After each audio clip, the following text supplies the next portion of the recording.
Welcome to Kiss the Reviews. I'm Armando. The guy on the left is on vacation this week. That's Corey. And my name. and today we are doing 1982's The BeastMaster. Let's get off and running. If you want to follow me or Corey on Twitter, you could follow me at Junior D's. You could follow Corey at Idle Poncho. And let's jump into this movie.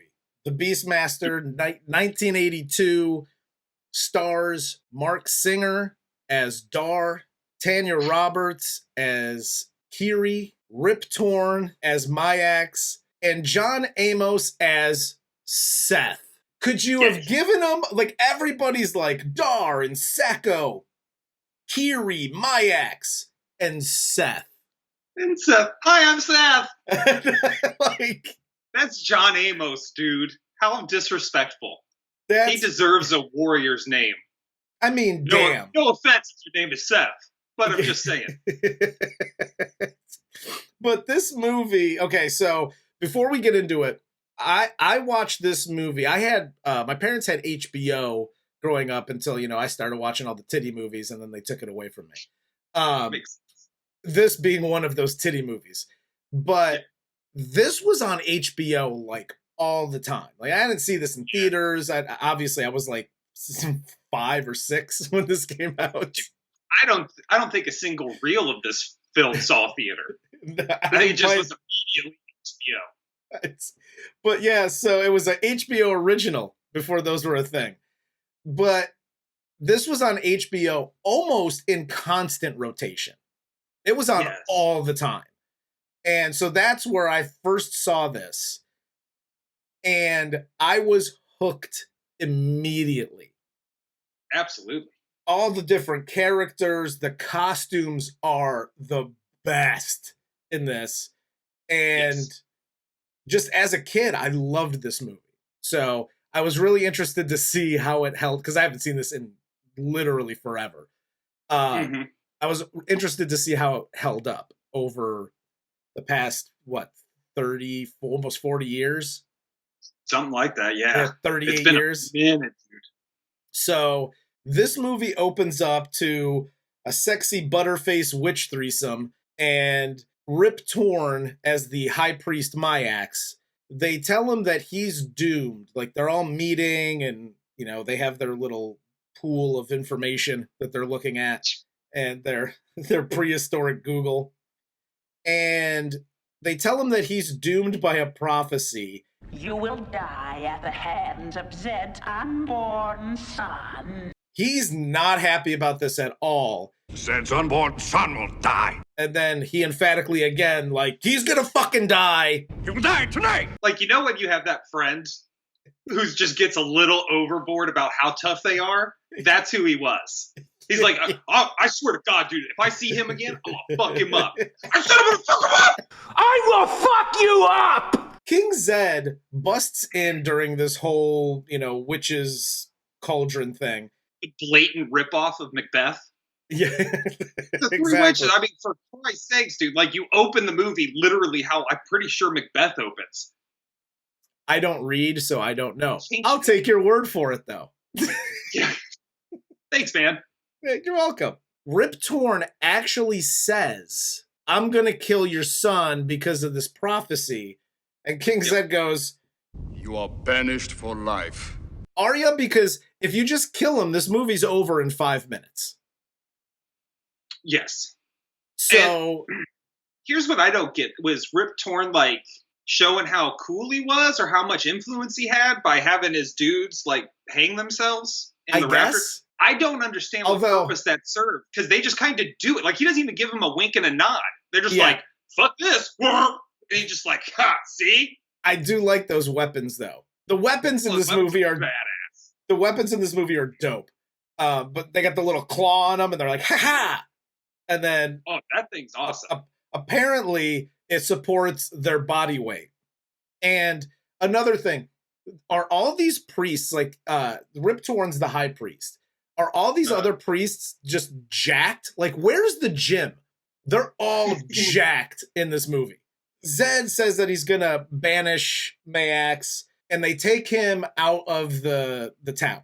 He sees a witch. This witch has a cow. They break in to King Zed's chambers where he's sleeping with his wife. And then she does some sort of like a spell that transfers the baby into the cow, but not before she pours the glow stick juice on their neck to paralyze them, I guess. I guess. I don't know why you just don't kill them, but whatever.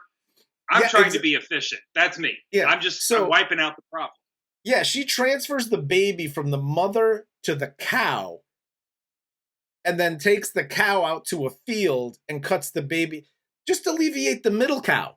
Just, cut the baby out of the mother. Cut the baby out of the mother and go to the field and do what you got to do. Kill the baby or whatever.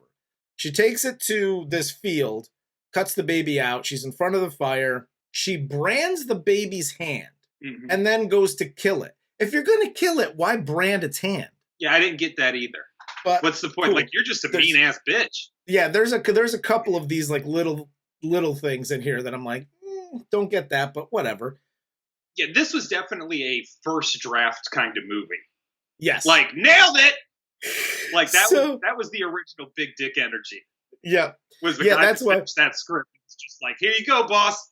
Fucking don't touch it. It's good. It's done. It's done. It's perfection. There's a passerby that sees her with the baby. He takes out the little kapa, which is another dope-ass weapon in this. Throws it. Weapon. He hits her in the back with the kapa. She disappears. Pops up again. They struggle a bit. He kills her. And now he has this baby that he takes back and presents it to the village like it's Jesus. It really does. It looked like a Lion King scene.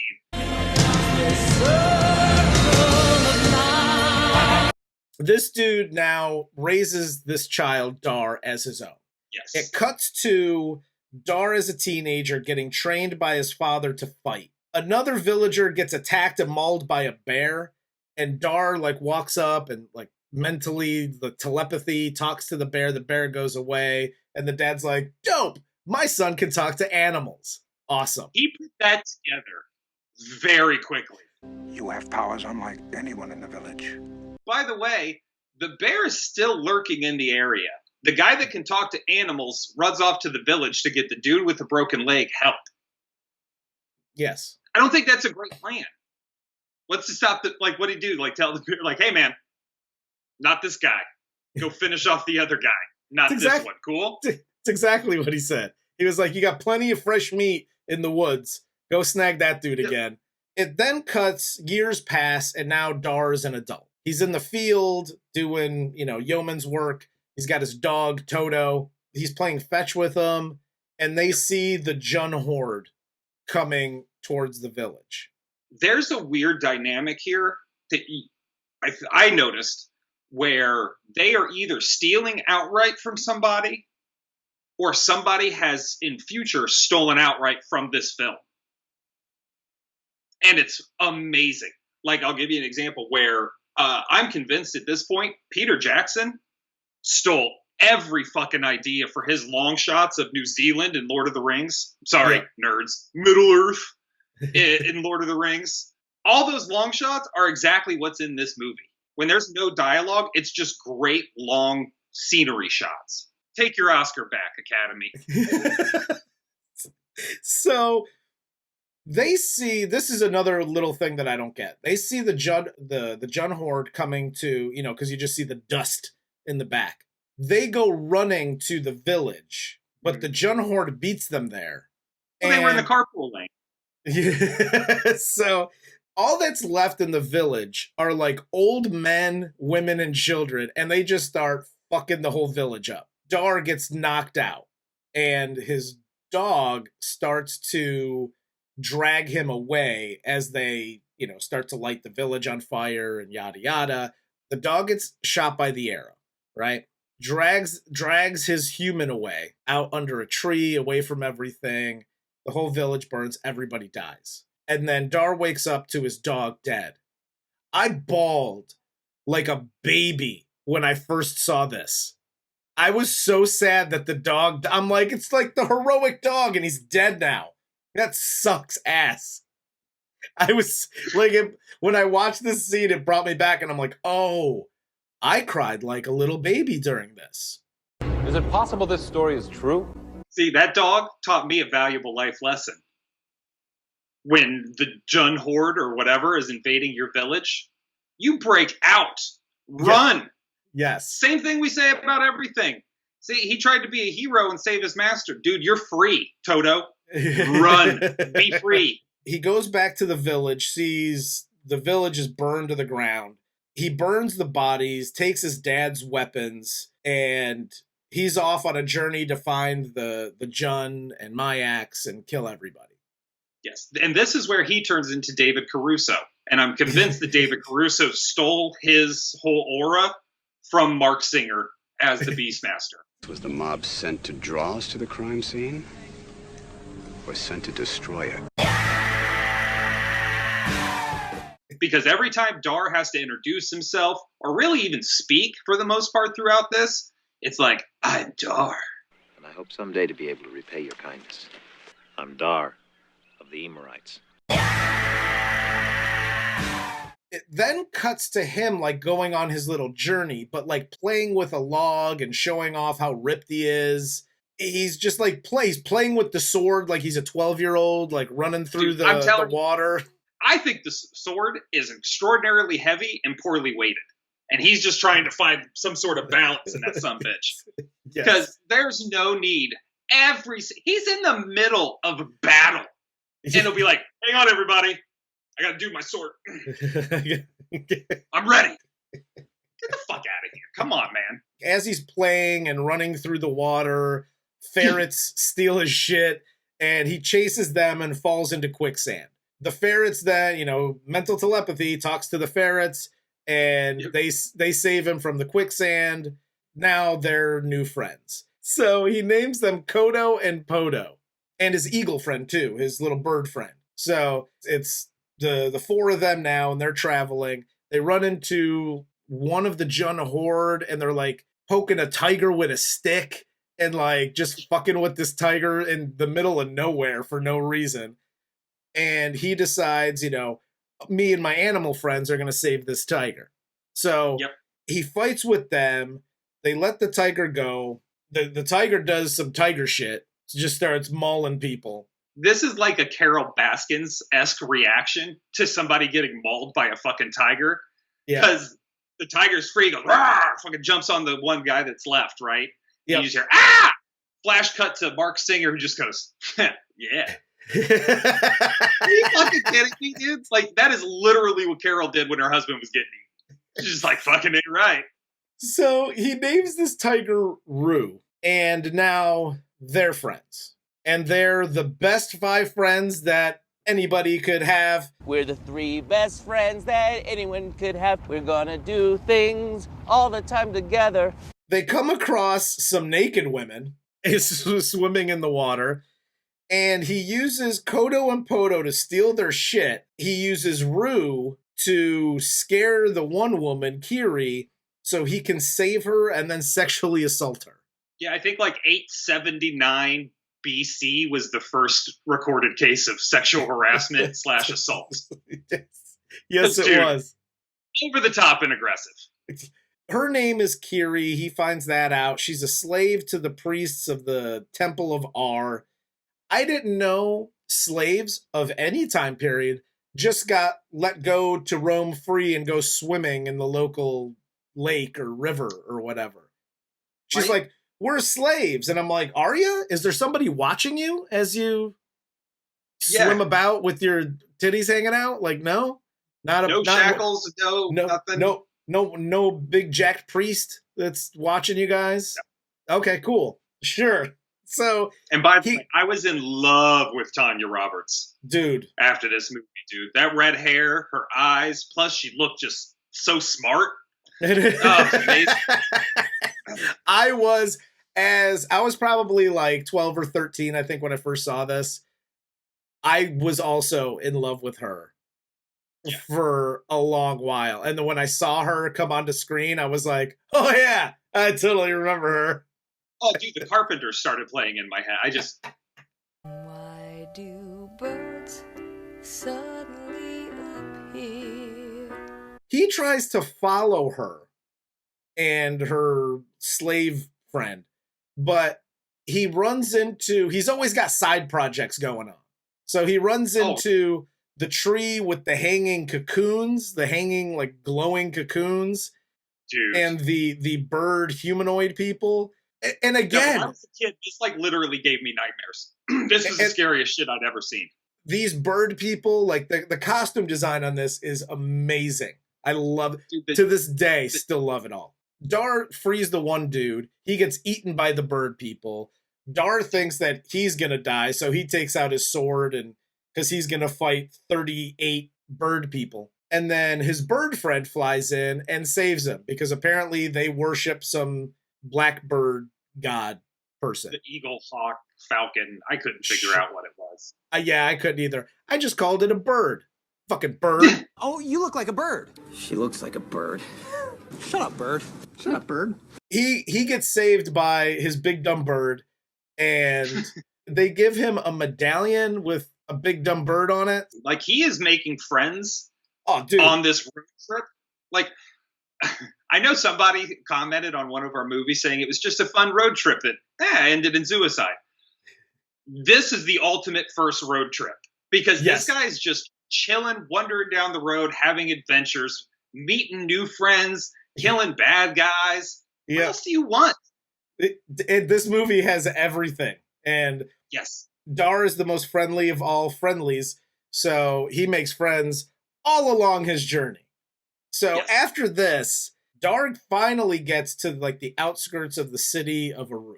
It's lined with dead bodies on stakes all the way up leading to the city. The point of putting somebody on a stake is they're going to slide off. Your body is not going to just hold itself up. There's this little thing called gravity. It's like even when they impaled people in real life, you slid down that pole asshole first. That was part of like the pleasure of being impaled. Yeah. All these bodies are propped up and decayed like a motherfucker. Like, it wouldn't happen. Have them goo and guts and shit, and a new guy sitting up there going like, looking like a crab or upside down or some shit. It didn't play with me. As soon as I saw that, I was like, I'm not 5 anymore. That's not physically possible. He gets into the city, and he goes to the temple. They're having this big ceremony. There's Mayax, and he's sacrificing children into the fire. As you do. This is brutal. Like, there are two things that kept going through my mind in this movie that you definitely could not do today, which was those animals are all real as shit and doing their own stunts. Yes. And two, they are tossing those kids like they're like remember back in the day you used to flip baseball cards? They're just like fuck these kids. He throws this little blonde kid that looks like he's fucking Wolverine in the X-Men. Dude, that's rough. It is. That kid and well, you get him tossing the blonde kid into the fire. But like it's almost like if you have gum in your mouth and you're driving in your car and you roll down your window just a bit, and you go and it hits the edge and like falls back into your car. Like the kid's like, no, he's trying to prevent it and shit. Rip Torn takes the staff and like is trying to push him in, like, get the fuck in there, you little bastard. He looked like he got shit on his shoe. He's just like, ugh. Dar then talks to the big stupid bird and says, go save the kid. And this was the one thing I really didn't like about the movie. So the bird dives in, saves the kid, and the effects of the bird flying away with the kid is the worst. It's so bad. It's so rough. And we got to throw in a quick PSA. I'm really sorry. No, dude. Hi, kids. Uncle Corey here. If you are forced to attend a child sacrificing ceremony and you yourself do have a child, one, try to hide them before you actually have to go to this thing. And two, don't dress them in the brightest fucking colors possible so they literally stand out from everyone else in the crowd. So unbelievable. He saves the kid. Later that night, we get some exposition because Dar takes the kid back to Sacco, who is the kid's father. King Zed has been imprisoned by Mayax. Nobody likes to kill anybody except for apparently kids and slaves in this. The king gets imprisoned, not killed, and they gouge out his eyes that we see later. Which is just kind of fucked up. Yeah. And then his son went missing, and you're in this scene, you're like, oh yeah, that's Dar. He's Zed's son, and we find out later that's not necessarily the case. So Mayax then tasks his half-naked witches to find the Beastmaster with this eyeball ring. Which was creepy AF. Back in the day, dude, that creeped me out too. I did not like that at all. It was still watching it. It was still kind of cool. Like they did a great job with it. The effects. The jacked priests find Dar and try to kill him. His tiger friend takes care of one of the priests, chases the other, and Rue falls into a pit. And then Seth finally shows up, John Amos, and he drops the one priest into the pit so that the tiger can, maul the guy's throat. And then now Dar has a new friend, and it's Seth and his traveling boy that he's just traveling with, who mimics his every move. It looked like the Roy Scheider scene in Jaws, where they're like sitting at the table mocking each other. Yeah. Like every time John Amos spins his staff, this kid's like, "Fuck! I gotta spin my staff." and Seth here says that they're just pilgrims and they're traveling for whatever reason. So now they're friends. They sit at the little campfire together, and they decide that they're going to go rescue the slave girls. And Dar gives traveling boy the eyeball ring. So, and one thing I noticed here, everybody is speaking in kind of this like weird, like the way you do in these barbarian or medieval movies where it's like, oh, I am Dar, blah, blah, blah. I have been forsaken to seek my vengeance, da, da, da, da.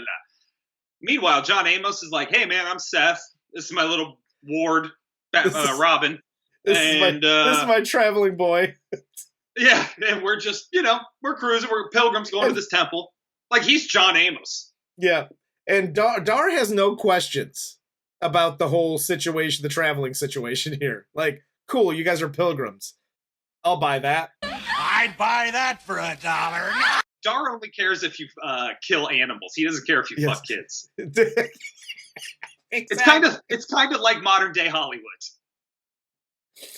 So they decide that they're going to rescue the slave girls because Dar sees them with his, third eye with the eagle falcon thing. There's like 4 or 5 slave girls walking that he sees, but they get there, they attack all the jacked priests, and they only save Kiri, none of the other slave girls. It's just the other ones aren't important. They're like, fuck them hoes. We're going to save this one, and dope. Let's get out of here. So thoughts be damned. They then go to Aruk to sneak in. Trojan horse style in the back of Sacco's hay cart. Stolen from Robin Hood. Yes. Not Sacco, who is Friar Tuck, which they also stole from Robin Hood, but the whole plan of like, I'm just a poor beggar, mister. Mayax knows that they're coming because of the eye ring. Yep. So he's like, we'll plan to jump them or whatever. Man, let's jump. And he does a really bad job of this whole thing. Like, he could do it right now, but he's like, nah, we're going to let him get in and see everything and save a bunch of people from the village and then attempt to save Zed, and then I'm going to jump in. They sneak into the temple. They run into the death guards here, which, again, costume design, fantastic. I love the death guards. The only thing I don't like, because they're actually looking down and you see how they put the little green leech thing in their ear, and that's how they create them. I just wish there was more death guard stuff. Yes, there should have been a lot more. Because those guys are dope. I love those guys. But there's only a couple of scenes with them because they save Zed. This is where you see his eyes gouged out. Mayax and the witch show up in this little prison cell. Dar kills the witch. Mayax escapes.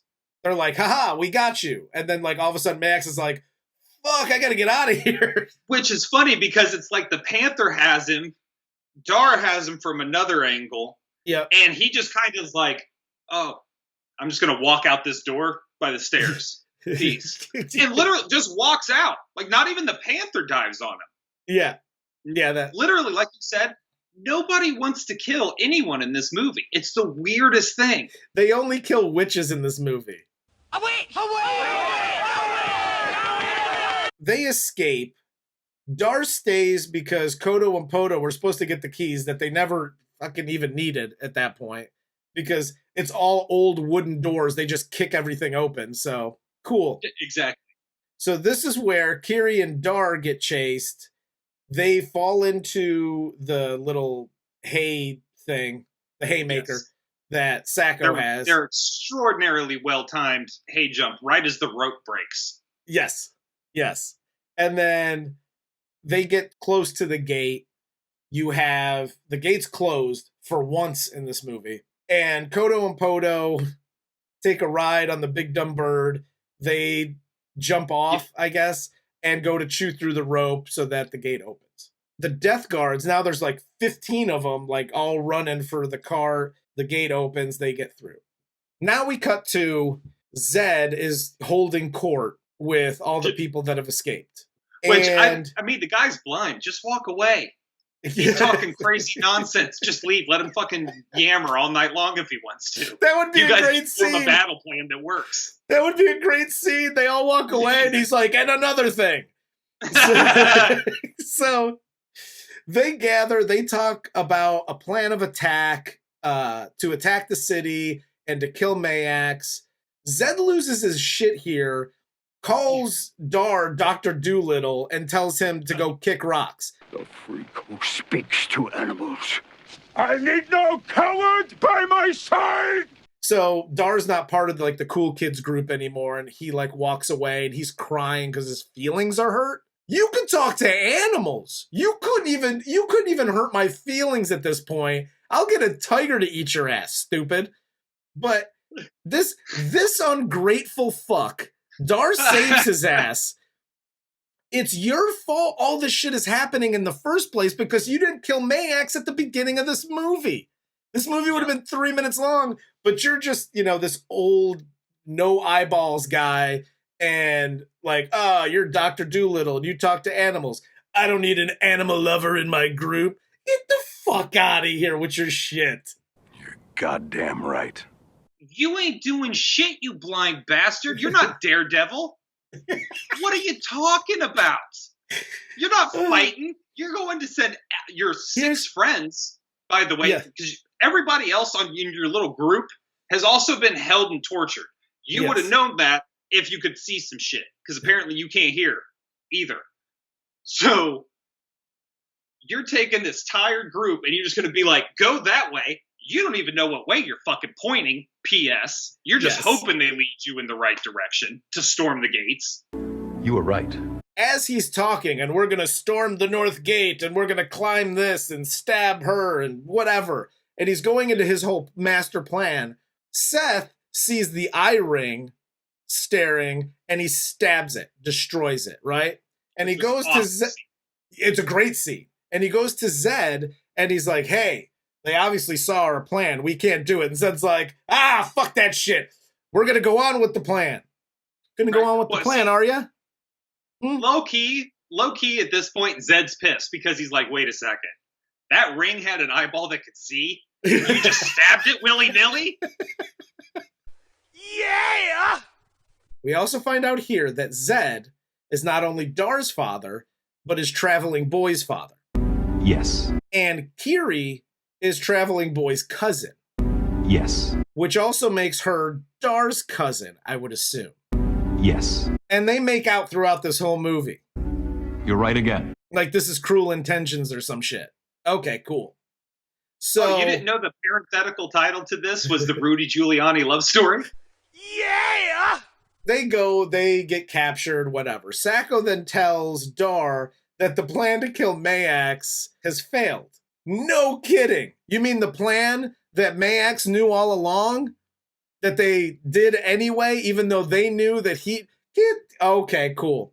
So now everyone is captured again, and Dar has to re-rescue everybody again. Dar goes into the temple. They're having another sacrifice. He fights all the Jack Priest. Mayax kills Zed here. He goes after Dar, who makes quick work of him.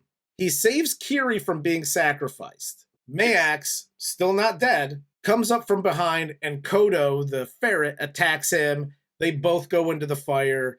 Kodo's dead. Also, another scene as a kid that I cried because this movie also made me want a ferret so bad. And my parents, being straight off the boat from Italy, had no idea what the hell a ferret was.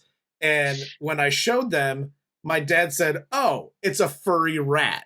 No, you can't have one." They celebrate for like 2 seconds after they kill Mayax, and then they see the horrible CGI cloud of the Jun Horde coming towards, and they decide that they're going to stay and fight. Well, Dar decides for the entire city that they're going to stay and fight.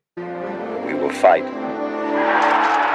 This whole ending scene or series of scenes is awesome. They get ready, they put the dirt on the moat, but the moat it's like oil. Yeah, that moat's fucked up. Yeah, because he walks by it earlier and he looks in and like something falls into it and it's like bubbles up and it's black. Yeah.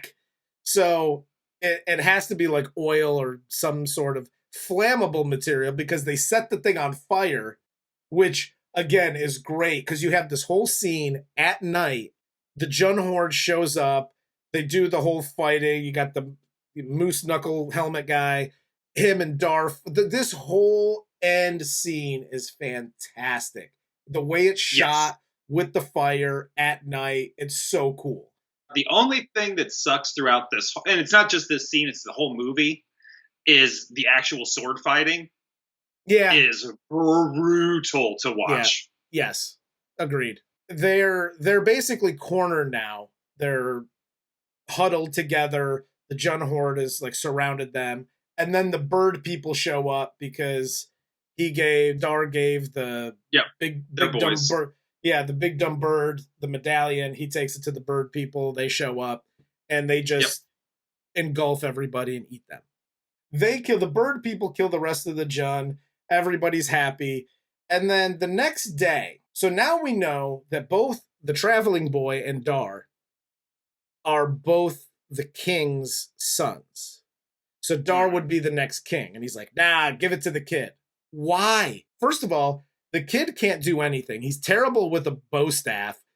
He tried to light the thing on fire. He got shot with an arrow. He's useless. You're right. It's fact. You could talk to animals. You're the king, buddy. Like, hate to tell you that, but cool. He says, fuck it. I want to travel with my band of, the very, very best friends that everybody can have. And absolutely. I just want to continue doing missions with my animal friends. I'm going to roam the land like Kane and Kung Fu, looking for adventures and fucking my cousin. The end of this movie is him leaving with his animal friends and Kiri chasing him, catching up to him, and then them making out, and then it fades to black and you get your credits. And I was at the end when they're making out, because I was like, oh, this is kind of like Star Wars, where it's like he doesn't realize that she's his cousin, and they make out a few times, and then he does 2 + 2 = 4, she's my cousin, and then, oh, we can't have this love, so now I'm going to travel the world. Yeah. She catches up to him, and he's like, you know what? You're hot as shit.